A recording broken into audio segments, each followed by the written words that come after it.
Hello, we're rolling into another episode of the DRH show. Of course, in each episode, I'll be talking to interesting people within psychology, mental health, and well-being. A brilliant guest for today is a psychologist and an expert in resilience, Dr. Taryn Marie Stejskal. Thanks for joining me. Thanks, Dennis. It's great to be here. Okay.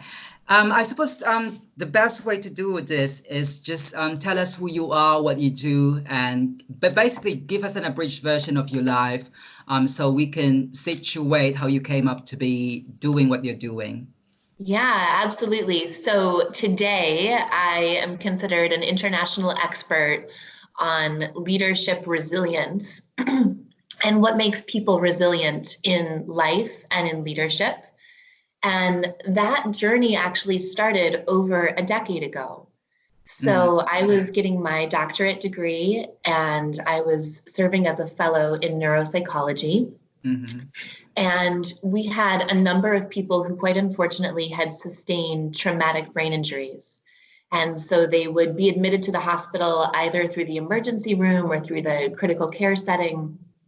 And when they were admitted, one of the jobs of the fellows or of someone on staff or a physician was to go down and to talk to the family about the prognosis of that injury. And at that time, we based the prognosis on really three factors: the localization of the injury, where in the body it had occurred, essentially, the severity of the injury, and the age of the person, at the time. And because neurological injury, brain injury, spinal cord injury, is a very long rehabilitative process, and people come into our outpatient clinic for a long period of time, what we found was that often our prognosis wasn't correct. So if you think about the critical care unit or you think about the emergency room, what's really striking is in that moment, I think as humans, we're really leveled to be very similar because everyone in a critical care setting or in an emergency room, they have the same question on their mind. They want to know what's going to happen to their loved one, and then they want to know what's going to happen to themselves. So at this moment where they were asking a really important question, we weren't giving them the most accurate information. And because I was at an academic teaching hospital, what we were able to do is to look at a variety of information. Things like, did they live in a rural setting? Did they live in an urban setting? Did they have small children in the home? And really look at other factors that might be influencing their rehabilitation. Because as we saw in the outpatient clinic, they were coming in over time and either they were doing better than we thought in terms of their rehabilitation or they weren't doing as well as we thought.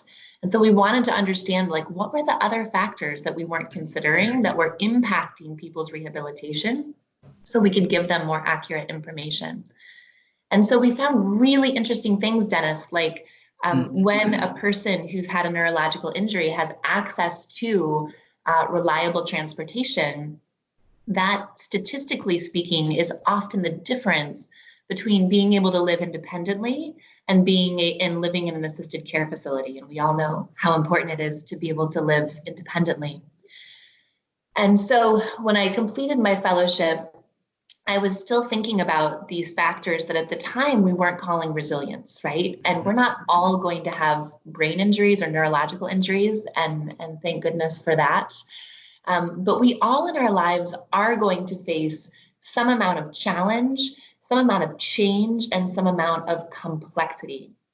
And when we do, I wondered if there were factors like with my patients where if we made a decision in that moment when challenge, change, and complexity inevitably show up, if we chose to turn right, for example, instead of going left, if we would be making a more resilient choice and how we would know that. And so what I started to do is ask people a really simple, but what turned out to be a really powerful question, which is when they're facing a significant challenge, how did they effectively deal with that challenge? And so now, after having interviewed hundreds of people, over more than a decade, what's developed from that qualitative research and those series of interviews now with hundreds, approaching 1,000 people, is the 5 practices of particularly resilient people. So the 5 things that we can all do in our lives when we inevitably face challenge, change, and complexity that are going to lead ultimately to a more resilient outcome for us, both in leadership and in our lives. Thank you for that, Dr. Taryn Marie. You're clearly passionate about resilience, and I understand you're actually the Chief Resilience Officer, which is a lovely job title, at Resilience Leadership. And of course, this is the company that you founded. If you could also tell us a bit more about your company and what's the aim of your company? Yeah, it's a really great question. So, 10 years ago, I didn't anticipate that this concept of resilience was going to be so important for us as humans. I just wanted to understand it because I heard the word resilience. I thought, that sounds like a really important quality to understand. I looked it up in the dictionary and I found that the reference was pretty circular. To be resilient, you're demonstrating resilience, and to have resilience, you're being resilient. And I thought, what does that mean? I really want to drill down and operationalize that. And so now, over a decade later, I have really the incredible fortune to work with amazing people who, as you pointed out, like me, have a heart and a passion for resilience. Because if you think about where we are, globally, right? You're located in the UK, I'm located in the United States.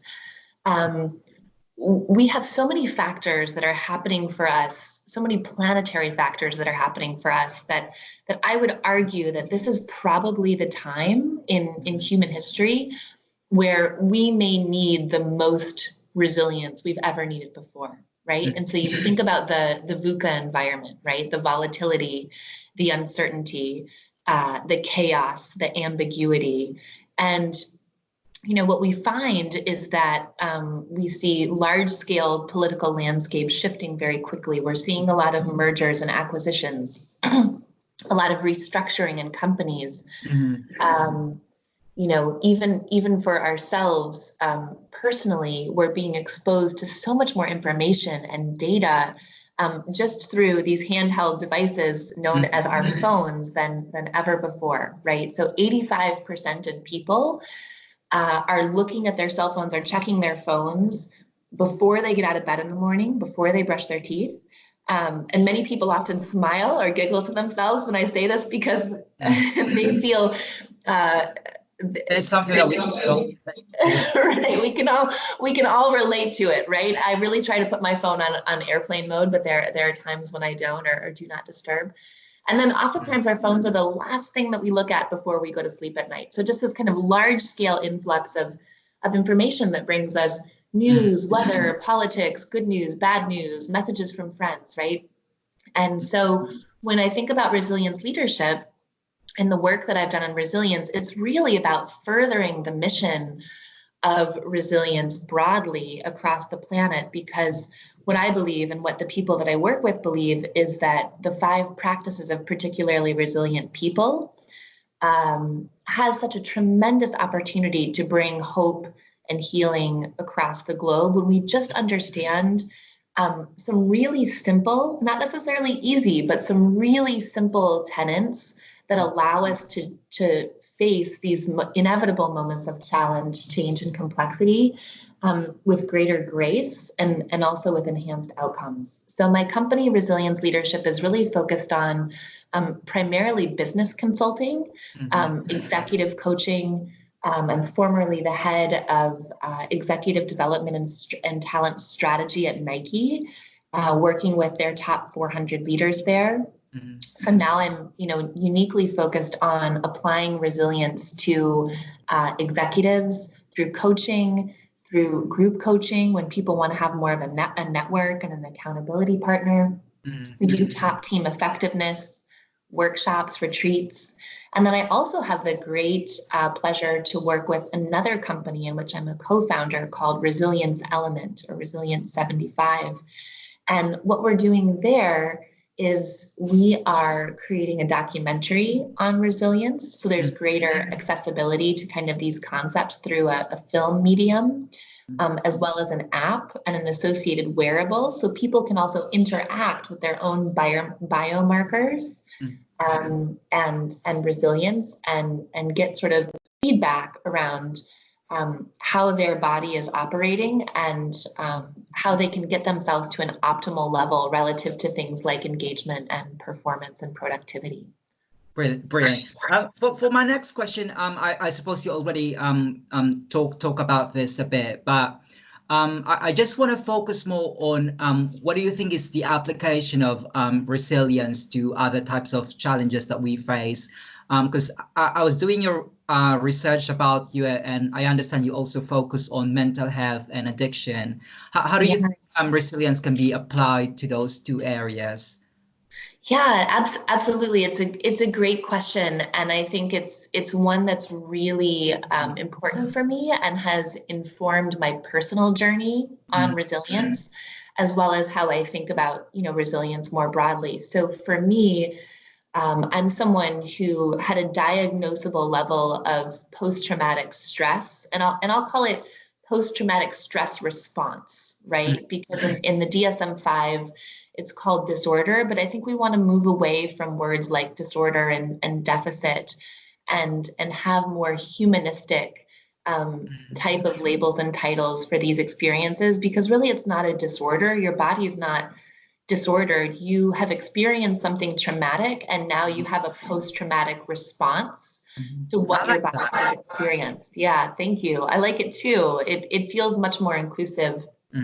And so as someone who had 2 decades of symptoms of PTSD, for me, resilience and mental health are really at an intersection together. And I think what's important to recognize, there's so much stigma around addiction and mental health.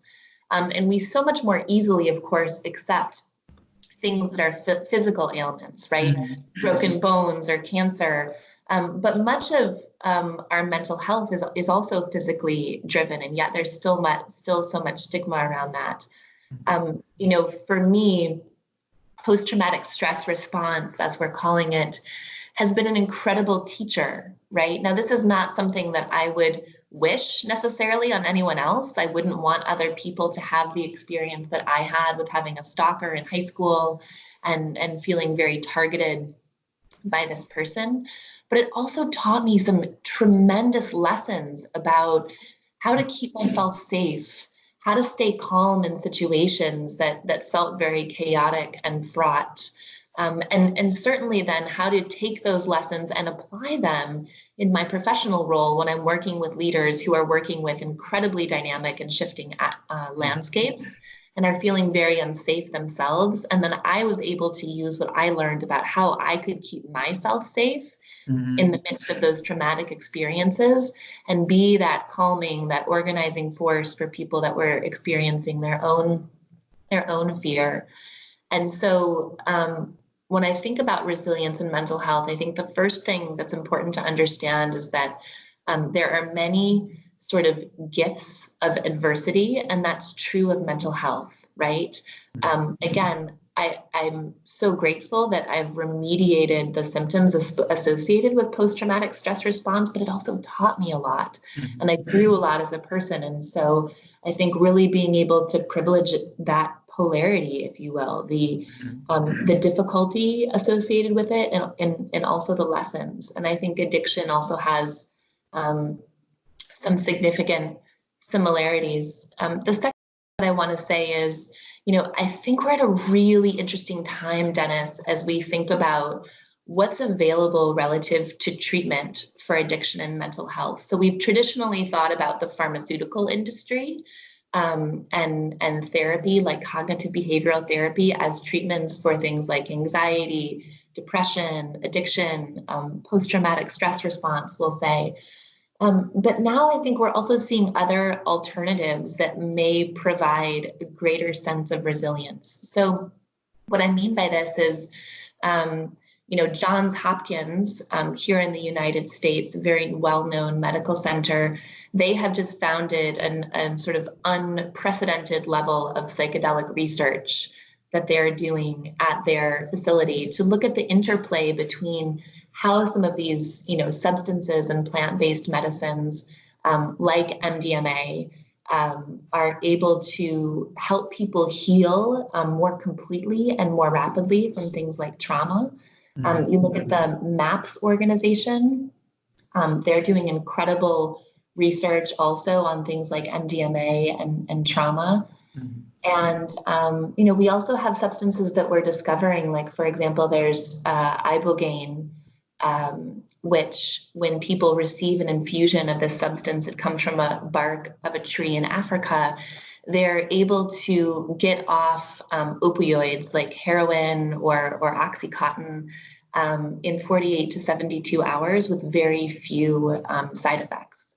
So, and that's, sorry, I just want to ask if that... I know you're so excited about it. I am too. It's like, all these alternatives that allow us to be more resilient. Substance addiction, or does it also apply for other forms of addiction, like gaming addiction or sex addiction? Yeah, it's a great question. I think, this is part of the tremendous excitement, is that the research is really sort of nascent, right? It's really early. So I think we've got a tremendous opportunity to think about how we do more research on these, call it, widely used substances that have been under-researched and, candidly, we've maybe under-informed the public, right, about what some of their options are. So I think there's tremendous opportunity for us to think about how can we leverage these plant-based medicines where maybe in the past we thought, that's a drug, right? We shouldn't use it. But recognizing the utility for these plant-based medicines and substances to actually be very healing, and to promote a greater degree of resilience. Okay. You already talk us through what resilience is and what's its application. Well, I suppose since I'm talking to an expert about resilience, I might as well ask you, can you talk us through about the myths and the truths about resilience? Because I'm pretty sure that, we've got myths about resilience going on. So could you just cite some? Yeah, I love that you brought this up, because we do carry around with us a number of myths about what resilience actually is. And not only are these myths detrimental, if you will, to how we think about what resilience is, but I think they also create a sense of shame and guilt in our own lives. And so for me, and for all of us, I believe, I think language is tremendously important, right? Mm-hmm. The words that we use to share our experience with other people communicates how we feel about ourselves and our lives. And it communicates to you and to all of the listeners, how they should think about our experience. And so even just thinking about the words that we use to describe resilience is really important. And so, here in the US, I don't know if you have this in the UK, but, we say the phrase bounce back a lot. Do you have that there? Here in the UK, we have what we call the stiff upper lip. So I think that's pretty much good comparison. But basically, it says that, you have to be courageous and you have to be brave with the challenges that you encounter. I suppose it conveys the same thing. Yeah. I've heard stiff upper lip, and I'm so glad that you're bringing that phrase up. I'm becoming more international in my resilience phraseology. Mm-hmm. So we say bounce back. You say stiff upper lip, right? But mm-hmm. it's the same idea, right? So bounce back here in the United States is like something related to challenge, change, or complexity happens. Mm-hmm. We experience that, and then we're supposed to bounce back or go back to the state that we were in prior to that happening. And I think what we find is like, that's just not true. We are fundamentally and forever changed mm-hmm. by all of the experiences that we have. If we think about this from a neuropsychological standpoint, our brain mm-hmm. is a living organism, right? So it's constantly rewiring and creating new synapses and new connections. So we can't help but be changed by the experiences that we have. And so when we say things like bounce back, which is the first, myth, it's not so much that we bounce back. We don't go back to the person that we were mm-hmm. before, right? We are fundamentally and forever changed by that experience in some wonderful ways. and likely in some ways that may be more difficult to integrate, right? We gain often wisdom and empathy and compassion. Sometimes we lose people, we lose parts of ourselves that we liked, in those moments of challenge. And so the first myth is really, we don't bounce back, we bounce forward. And we are a newly defined person based on our experience. Thank you. Another thing that I want to ask you, Dr. Taryn, is because aside from running this podcast, I also run a website called PsycReg, and actually there are lots of articles written in PsycReg about resilience, but there's a very limited information on how do we actually promote resilience. So I suppose you can give us some tips on how we can achieve this. Yeah. So what I would say, the first thing that I think is important, for people to know is oftentimes we need to change our thinking around this concept of challenge, right?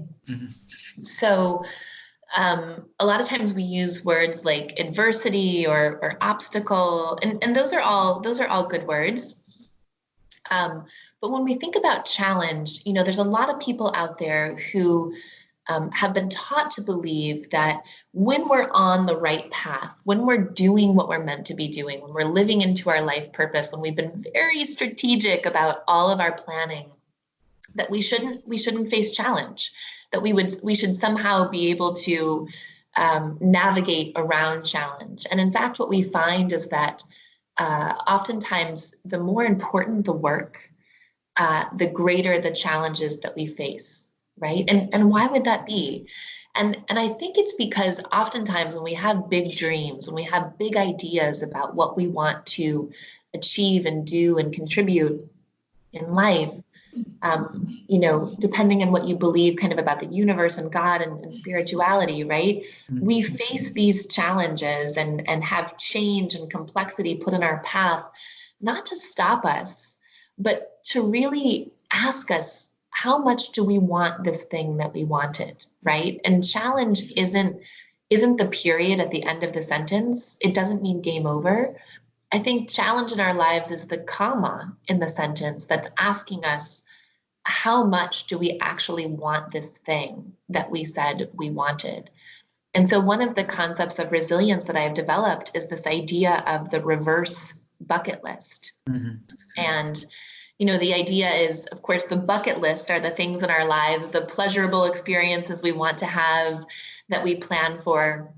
The reverse bucket list is all the challenging, difficult stuff that we either didn't want or didn't plan on, but ultimately ends up being tremendous teachers around our own human growth and formation. And so I think the first part of kind of the concept of resilience or how do we become more resilient is this idea of recognizing that challenge not only is inevitable, but has a really important part in our lives in terms of our formation and our growth and our development.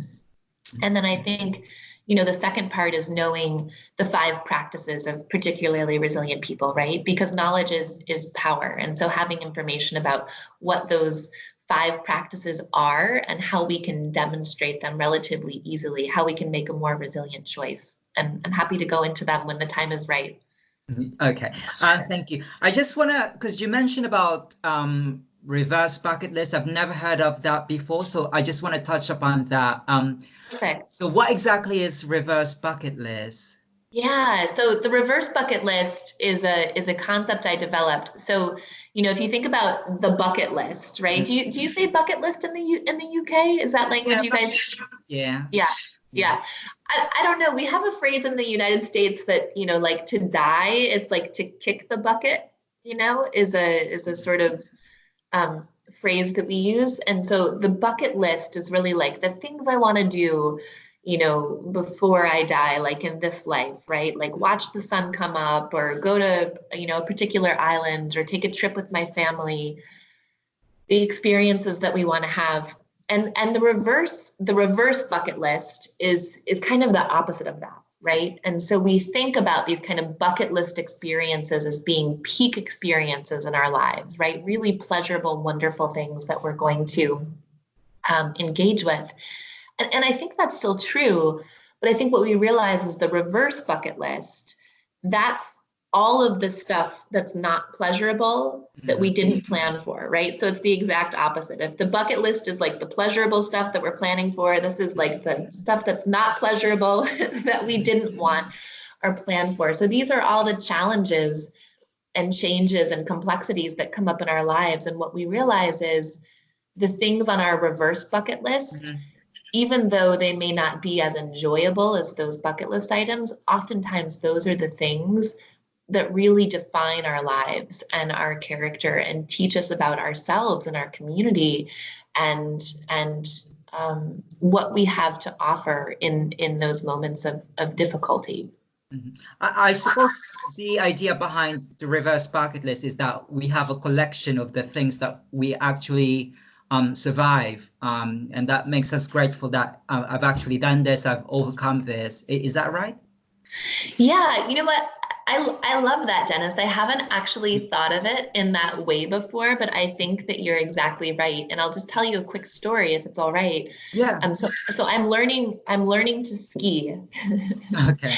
And I'm sort of terrified of heights and being out of control. And I'm sure for all of the mental health professionals out there who are listening to this, you're taking my fear of skiing and you're connecting it directly to my trauma background. And you know that those two things of being out of control go together, and it's very frightening for me. But I really want to overcome this fear, and I want to be a much better skier. And so I was just at this mountain, Powder Mountain, a couple of weeks ago, and I was on a ski lesson, and I started out, I was literally frozen on the mountain. I was terrified. And by the end of the lesson, I was able to go down a green, which is, really kind of the easiest, hill. But for me, it felt like I had skied down, Mount Everest or something, right? And so what happened on the way up the chairlift, so from my class, there were about 6 people, only 2 of us went to ski the green hill at the end. And our instructor sat between us. And there was me on one side and then the other student on the other side of the instructor. I promise this will be important. And so when we got off the chairlift, I'm already nervous, but I'm also really exhilarated to go down this green hill. His ski hooks my ski, and he was trying to get it undone. But as we were coming off the chairlift, we went in 2 different directions, and he pulled my ski out from underneath me because we were hooked together. And I fell backwards so hard on my back and my bottom. I was in so much pain, and he felt terrible. And I went to the doctor a couple of days later, and I found out that I had cracked 2 vertebrae in the fall, right? At the time, I didn't know that. And so I was just laying on the ground in pain, and I was like, well, here I am at the top of this green, right? And to our point earlier, I thought, here's the challenge, right? I'm afraid. I don't know if I can do this. And now I've fallen and I'm in a lot of pain, right? And these are all great reasons to get back on that chairlift and to go right back down the mountain and to not do this at all.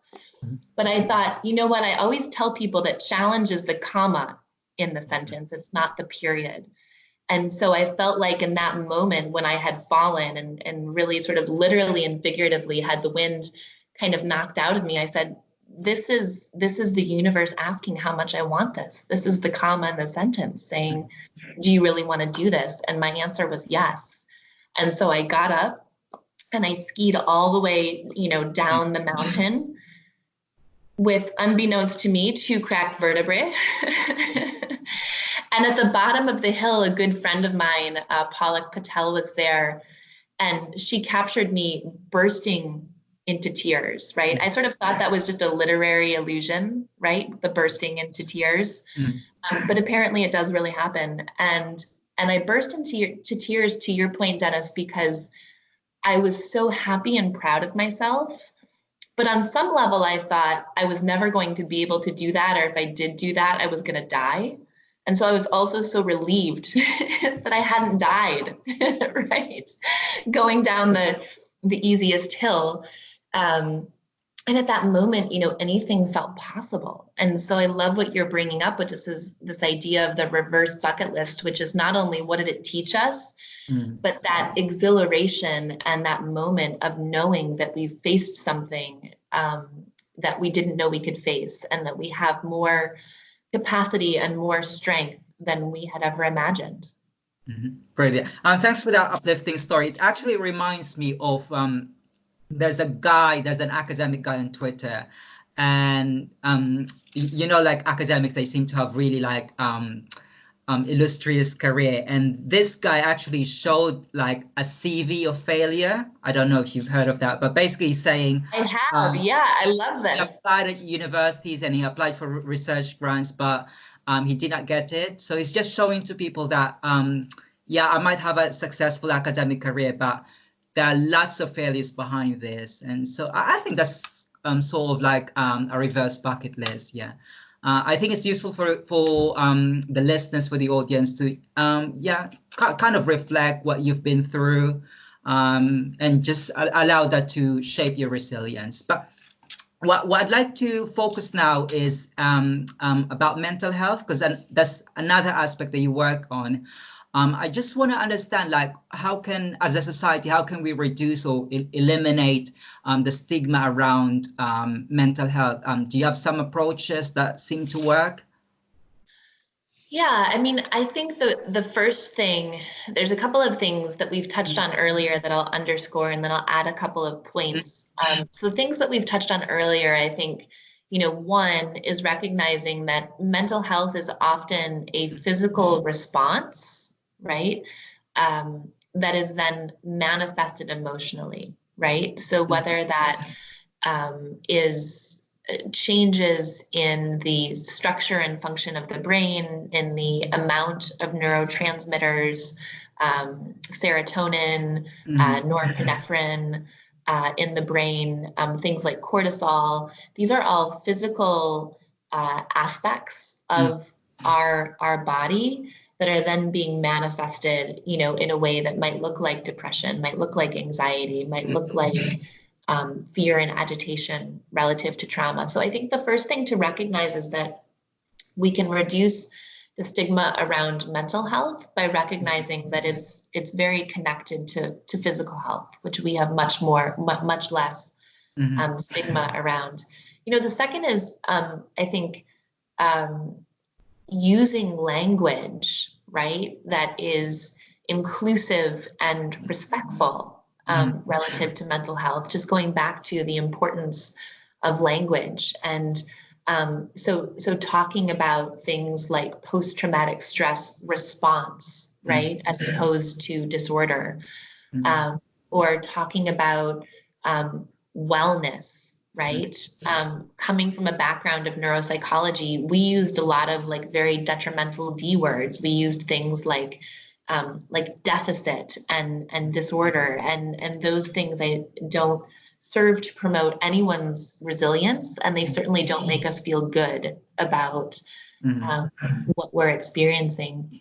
And then, I think going back to, and I'd love to hear your perspective on this, Dennis, I think going back to really this kind of exciting, relatively nascent movement around the intersection of psychedelics and mental health, and how that's really allowing people to heal in incredibly significant ways, that in some cases seem superior to what we've seen from the medicines available from our pharmaceutical companies. And so I think when we're also able to see more rapid healing around mental health for things that we've previously thought of as being more intractable, like depression and trauma, we also start to see that these ailments, if you will, are physical manifestations, and that with the right medicines, they can be healed in a really significant, meaningful, and healing way that allows people to live really full lives. Mhm. Brilliant.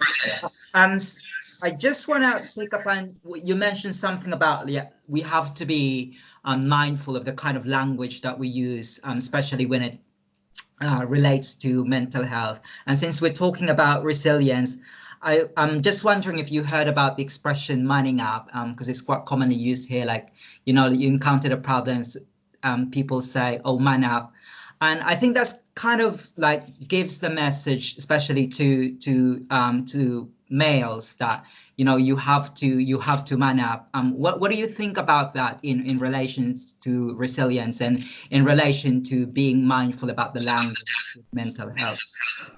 Yeah, I'm so glad that you brought that up, because I think that's a really that this phrase, if you will, and we have it in the United States too, of quote unquote man up. Mm-hmm.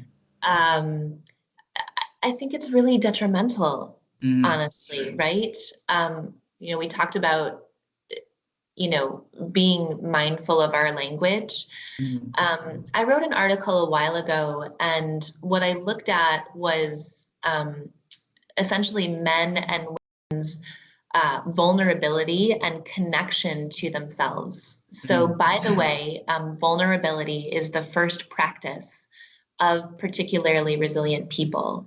Mm-hmm. And so, a lot of people think resilience is about having that stiff upper lip, to your point earlier, about just being unfazed by the challenge, change, and complexity that's happening in their lives. And in fact, what we see is the most resilient choice is to allow how we're feeling and what we're thinking on the inside, to allow that inside self to match our outside self. Because it takes a lot of energy to manage two personas, right? So the extent to which we can be congruent, we can show up as one whole person, and to integrate ourselves, to not disown or hide parts of ourselves, but show up holistically as who we are, is really the manifestation of vulnerability and in resilience. And I promise I'm going to bring this back to man up. And so what we find is that, okay, so we know that resilience is exciting and important. We know that vulnerability is a key aspect of resilience. And we also know that vulnerability is the cornerstone of authenticity and things that we think are really important, like authentic leadership. And so, if we know that these things are important, that they lead to us living a richer life, why aren't we all running around being incredibly vulnerable and authentic? And I asked this question, right, of people in my interviews, and what came out was this idea that we have something called the shame bias. And the shame bias is that, Dennis, when you tell your resilient story, right, whatever that is for you and what you've faced in your life, I'm going to think more of you, because I think, wow, Dennis is this amazing podcaster and he's doing all these incredible things and he has this website and he's faced these challenges. And I'm so impressed by what he's gone through and who he is.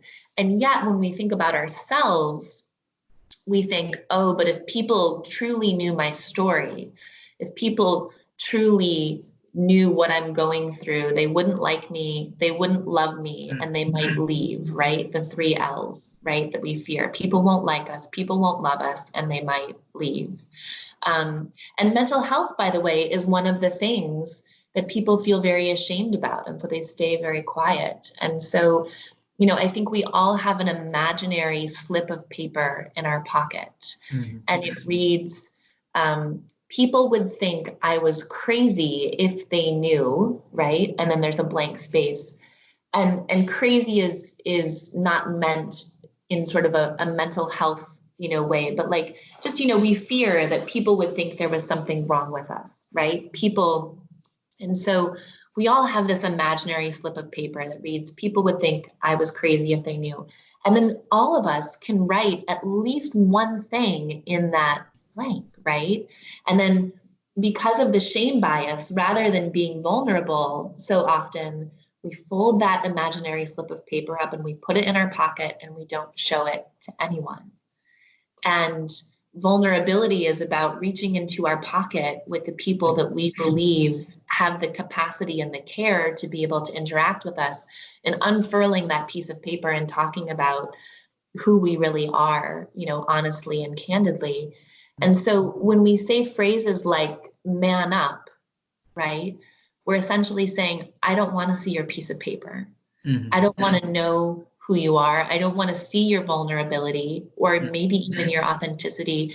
I want you to have that stiff upper lip. I want you to have that impermeable facade, right? And men then are denied, in our society, the opportunity to be vulnerable. So going back to that article that I wrote, I talked about, how there's been a lot of attention paid to women and girls' confidence in their teen years, right? They go from raising their hand and then they stop raising their hand, and they, don't do STEM programs like computer science and math. And we talk about girls getting disconnected from themselves in their teens. I think, unfortunately for men, and we're starting to talk more about this, men get disconnected or can get disconnected from themselves a decade earlier. So we see little boys that are just 3 and 5 and parents saying things like, man up, boys don't cry, you're not hurt, and we send these messages that male emotional expression is not only not desired, that it's not accepted, right? And so then I think many men go into life believing that they have to put on this armor and to be this, impermeable, incredibly strong person. And then it's a bait and switch, right? Because you get into a relationship and then all of a sudden your partner wants to know you, and they want to know what you're thinking, and they want to know what you're feeling, and they want to know how your day was, and they want to know about your childhood, and they want to know what you're grappling with. And you're like, whoa. I was taught to not show anyone this, and now you're asking me about this. And so, it's such a rich topic. But man up, I think, is synonymous with the idea that men are not supposed to be vulnerable. And I think we really need to challenge that notion in our society and create space for men to be vulnerable and to recognize that vulnerability, I'll call it in a masculine energy, right? Because there's men and women, and then there's feminine energy and masculine energy, right? We all have some amount of masculine energy within us and some amount of feminine energy within us. And then I think we have the opportunity to make space for what that vulnerable expression looks like, right? And for men, sometimes oftentimes I think that looks different than the way that women demonstrate vulnerability. So for women, our vulnerability could be crying, or maybe crying isn't vulnerable for us at all. I'm a very vulnerable crier, by the way. I hate to cry in front of people, and it makes me feel very awkward and scared. So that's very vulnerable for me, but it isn't for everyone. Maybe for men expressing, or for a man expressing his vulnerability is talking about being uncertain or talking about being scared, right? Like if that's something that he was taught that he wasn't supposed to do. So, what I would just say to kind of wrap this up is vulnerability is the first practice of resilience. It's tremendously important. And thinking about and providing space for people to practice vulnerability, both men and women, in ways that feel safe, I think is critical. And messages like man up that fly in the face of vulnerability or diminish vulnerability really consequently also diminish our resilience. Thank you. Now, I just want to quickly mention it in relation to what you talk about, the vulnerability of men and how it actually becomes a challenge for them to open up about the mental health issues. For those listening or watching this in the UK, there's actually an organization. It's called Male Psychology Network. So if you're a male and you're interested about male psychology, do look them up. I just want to quickly mention that. Now, I'm so glad you brought that up. Thank you. Yeah. Now, we talk about resilience, we talk about mental health, and a bit about male psychology. I'm sure you've got lots of things to offer. And I understand you also have an upcoming book, which will be out in the autumn. Please talk us through about your book. Yeah, this book is really on that over a decade of research that I've done on resilience. It's called The 5 Practices of Particularly Resilient People. And so in that book, it outlines those practices, which are vulnerability, looks at the shame bias. Why are we not practicing vulnerability and what gets in the way? Looks at the second practice, which is the practice of productive perseverance or the intelligent pursuit of a goal. The third practice, which is the practice of connection, the connection that we have to ourselves, our ability to listen to ourselves, and also the connection that we have externally with our community and our tribes and our chosen and biological family. It looks at the fourth practice, which is the practice of gratiosity. This idea of being able to find gratitude in the challenges that we face, to see the good in those moments, even if we wouldn't have chosen them, and then to be able to share those moments and those lessons generously with other people so that they can learn vicariously through us. And then the last or fifth practice is the practice of possibility, and this idea that it's probably not so much IQ or even EQ at this point. It's not, how smart we are or how emotionally intelligent we are, but really this idea of AQ or adversity quotient, and being more resilient in our leadership and our life landscapes, because we're more and more facing these environments of ambiguity and uncertainty. And so the greater that our AQ, our adversity quotient, can be, the longer we can stay in environments where we're faced with tremendous kind of volatility and ambiguity. And then also be able to imagine possibilities, right? The more resilient we become in the fifth practice of resilience, possibility, it allows us to see other outcomes and opportunities in a way that we wouldn't have seen possibly if we didn't face those other challenges in our lives.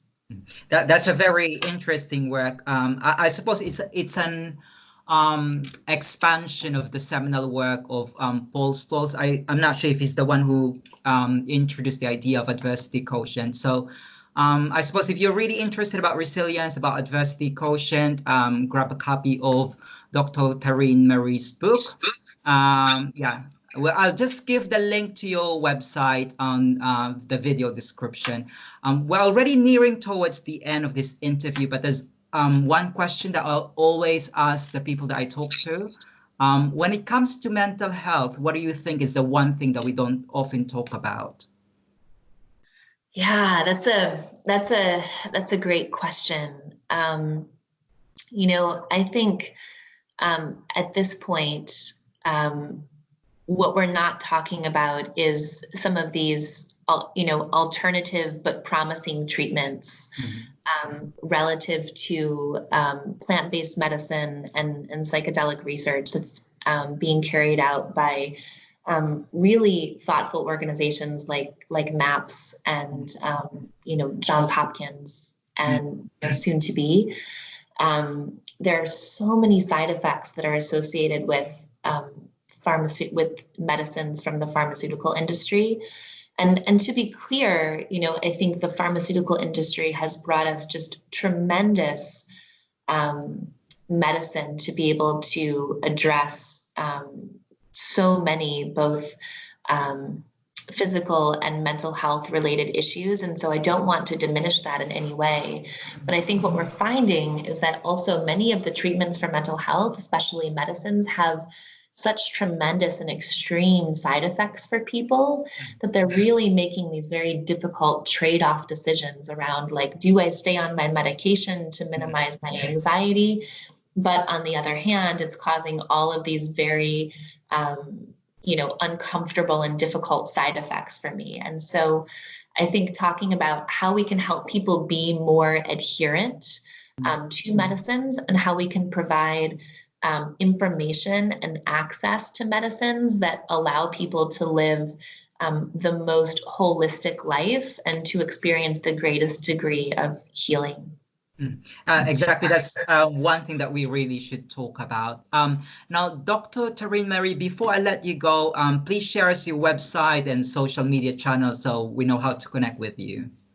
Yeah, absolutely. I'd love for all of you to make your way on over to Resilience. It ends with a CE, Resilience-Leadership. You can become a resilient insider there and, sign up for, we send about 2 to 3 emails a month. So we definitely won't fill up your inbox, but we'd love for you to become a resilient insider. And then I'm fairly active on Instagram. And so if you want to follow me there, it's at Taryn Marie Stejskal. S like Sam, Tejskal. There's like little glitter around my handle. And I'd love for you to follow me there and get sort of a daily dose of resilience. We're looking forward to connecting with all of you. Yeah, thank you. I'll put all of that links on the video description. Well, Dr. Taryn Marie, thank you for sharing with us your expertise. It's been a fascinating chat with you, but unfortunately our time is up. We look forward to hearing more about your work and, of course, about your book. All the best. Thank you. Thank you, Dennis. You've been a wonderful host. Thanks for having me on today.